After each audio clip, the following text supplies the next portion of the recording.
Okay, I recently posted my flask that I found that I quoted as a $4,000 bottle. The more I thought about it, the more I thought it was worth. And then somebody that was an expert on the subject told me that it could be worth up to $20,000. So I thought, are you serious? Or are you just joking? And he said he was serious. So I thought to myself, I can't possibly ask that much. But 10,000, I can see that as a possibility. So I posted it as $10,000. Only to be severely ridiculed by a few people for pricing it so high. Because they said 5,000 is the most any North Carolina flask has ever sold for in the past. Okay, let's analyze that. Somebody asked for $5,000. They didn't put it in an auction. So there's a big part of the puzzle right there. If they were to put it in an auction, that would be a lot different than asking one or two people to pay you a certain amount. So this one guy supposedly had over 300 flasks from North Carolina, and he sold them all at the same time. And he just asked people to pay somewhere between $500 and $5,000 each for them. I say to that, wouldn't he have flooded the market? Wouldn't people insist on getting a good deal if they're buying a large quantity of something? Of course they would. So if they paid $5,000 for the rarest flasks, then what's to say they wouldn't have paid $6,000 or $7,000 for one if they were only offered the very best one? And what's to say that in an auction environment it wouldn't have gone for $6,000 or $7,000 or $8,000 or $9,000 or $10,000? Also, somebody offered $10,000 for a flask from North Carolina that is not even a rare one. I'm talking about a Lewisburg dispensary, and those are actually quite common. Of course, the person was asking for a quart size, which is extremely rare, but still, that dispensary was in business for 10 years. So that makes it one of the most common ones out of a possible 32. Why do you have to ridicule me for asking $10,000 for a much more rare flask that is one of a kind, that is older, and is aqua? I don't know. I can only think that people are jealous, or they don't want to see me get the record price for something. Also, another factor that you have to consider is that the economy is so messed up right now. Things are going so much. Let's just say that $4,000 2.5 years ago, it's going to cost you $5,000 today. Because the cost of living has gone up 20%. And that's being conservative. So, if a flask was worth $4,000 2.5 years ago, it should be worth $5,000 by today. Another thing, somebody paid $5,000 for an Arizona flask, and it was only a clear one, and it was only a half pint, and it was a screw top one at that. And it was after 1900. The town didn't even exist in 1900. So it's about a 1903 or 1904 flask. Okay, so $5,000, and that was 25 years ago. The cost of living has more than doubled since then. So that right there equivalates to a $10,000 flask. And that is not even the only one known to exist. Like mine is. So many pieces to this puzzle that don't make sense.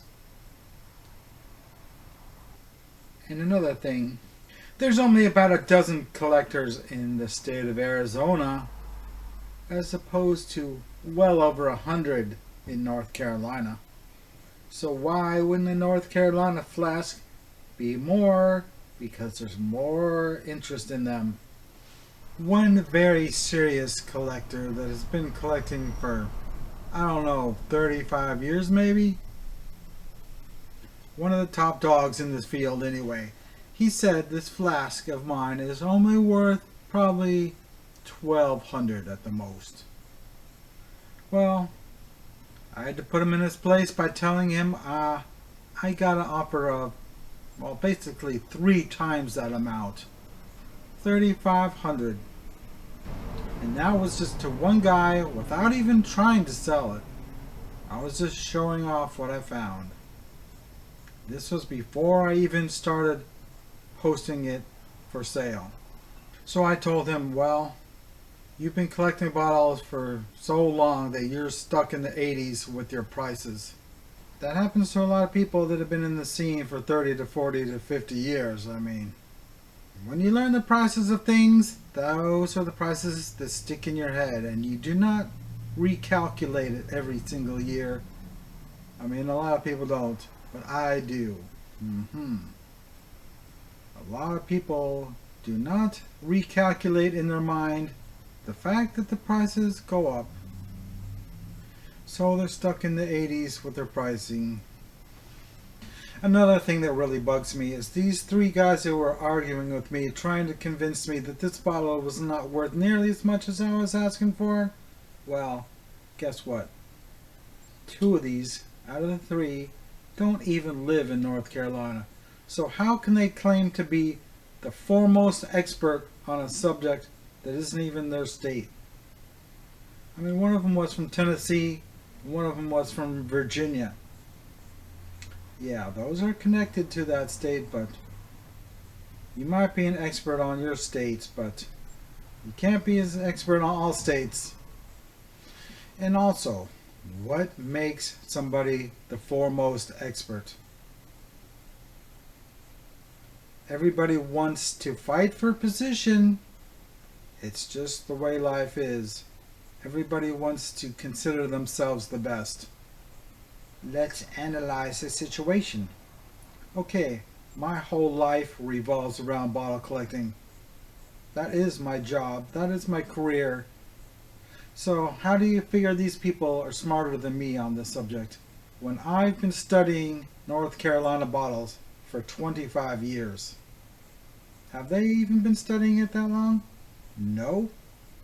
And what makes them an expert? How could they possibly think that they know more than me? Really, I would like to know. I go to as many bottle shows as they do, and I look at Facebook.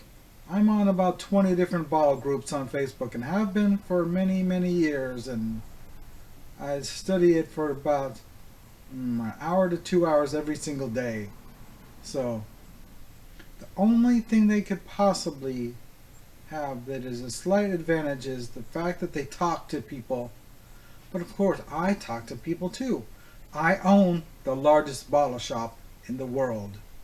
So don't you think people that collect bottles come to me and talk? Of course they do.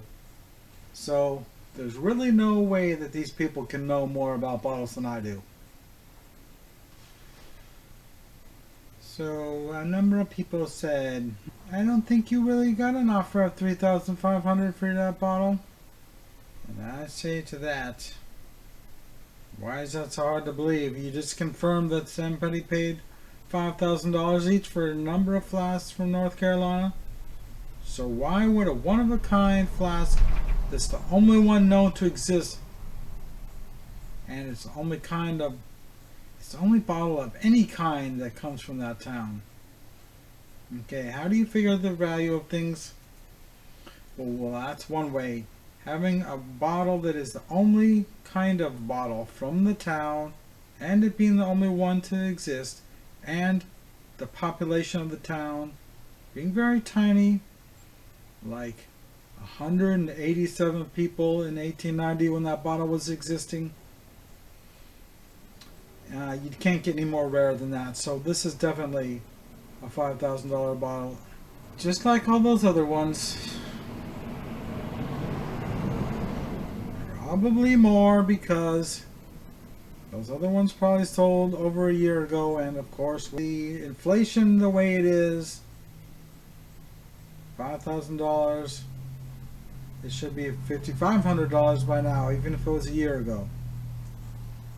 Because things are going up 10% a year right now. I'm getting really tired of this. And of course, this as a treasure hunting hobby slash business, treasure makes people go crazy. Another thing. This guy that offered me $3,500 for this flask, he must know that some of these flasks are worth $5,000 at least. So why wouldn't he offer me that amount? I'll tell you why. Because I'm a bottle digger. And bottle diggers generally will take whatever they can get when they get a decent offer. So they're conditioned to believe that I must be like that too. But nope. I'm rich. And I dig bottles because I collect bottles. Not just to sell them. I only sell them if I don't want them. I have 4,000 bottles in my collection.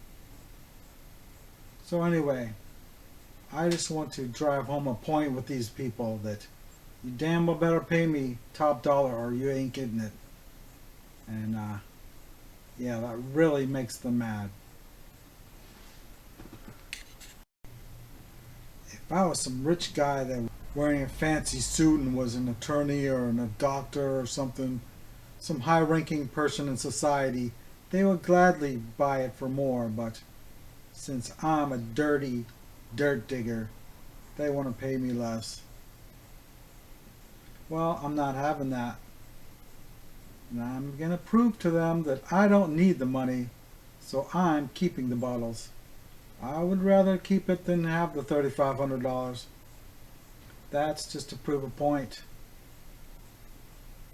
Sooner or later, these people will learn not to mess with me. Not to be cheapskates to me. Everybody hates a cheapskate. As a bottle digger, I do incredibly hard work and have to drive hundreds of miles and have to sleep in the back of my van in a parking lot. I don't have to. Of course, I could rent a motel room, but I just can't stand paying $75 to $100 a night just for a more comfortable place to stay. I mean, when I get done digging, I am so tired. When my head hits the pillow, I'm asleep and I forget where I am, and it doesn't bother me. And besides, I like to sleep in my van because that way I can keep an eye on everything. I mean, if you go to a hotel parking lot, you're taking a risk that somebody's going to break into it. Nobody's going to break into my van while I'm sleeping in it because they're going to get shot down. I sleep with a gun by my head. Luckily, I've never had to use it. I've had it for 30 years. But the weird thing is, when I don't have a gun, that's when I need it. The 1% of the time when I forget it or I don't have it yet, that's when I need it. I hate when people are wrong, but they insist that they're right, when I know that I am the one who's right. I am not going to sit down and take it. I'm going to prove that I am right and they are wrong. And that is what this video is about. This one guy is from Richmond, Virginia. I'm not going to mention his name because I'm too nice of a guy to ruin somebody's reputation, even though I hate him. So anyway, he insisted that I must have gotten this guy to make up some stuff, and so I can make a screenshot of a made-up story so that I could possibly win the argument. Anyway, I posted this thing a couple days ago, but the screenshot is from 4 days, maybe even 5 days prior to that. Do you think I would go to all that trouble to make this happen just in case of an argument like this? Not likely. I have proof that this one of the top collectors in North Carolina said it was worth up to $20,000. I sent the screenshots to this guy, but of course he wanted to say, oh, well, that's made up somehow. Well, if a screenshot is not proof enough, I don't know what is proof enough. Short of me telling the person's name so that they can call him, which I did, but he was so afraid of losing the argument with me that he cut off the conversation after I sent 3 more messages to him explaining the situation. He didn't even read them, or at least he didn't respond to me, because nobody likes to be told, especially proven, that they're wrong. Nobody likes that. So he doesn't like that, so he quit before I could have the satisfaction of winning the argument with him. Another aspect of the story is the fact that I, as a seller, my job is to try and get the most money that I can for something. And as a buyer, their job is to get it for the least amount of money they can. So there's the conflict. That is what causes so many problems. When you're talking about something that's in the thousands of dollars, of course you want to get every single bit you can. Especially since I am so angry that I have been ripped off so many times that now I'm going the opposite direction. I am not guessing prices anymore. I used to be thinking, oh, I would be embarrassed to think of asking too much for this bottle, so I'll ask too little for it. Well, those days are gone. Now I am asking beyond top dollar, just to make sure I get top dollar. I mean, if I ask $10,000 for this bottle, people are allowed to make an offer of $7,000 or $8,000, or even $6,000. But they shouldn't just ridicule me and insist that I must be crazy to think I could get $10,000 for it. Let me refresh your memory. Somebody offered $10,000 for a flask that was much, much more common than this. So how can you argue with me? A flask that is older, more beautiful, and one of a kind for the same price. You probably don't believe this guy offered $10,000 for it, because that news probably didn't get around too much, but David Bunn will tell you. He is a collector of Lewisburg flasks, and so he knows the story. I'm pretty sure he knows the story anyway. But anyway, I was going to go dig that town to try and find one of these flasks that this guy was offering $10,000 for. But after a year or two of him asking to buy one for $10,000, he couldn't find anybody that had one, and he lost interest in it and gave up.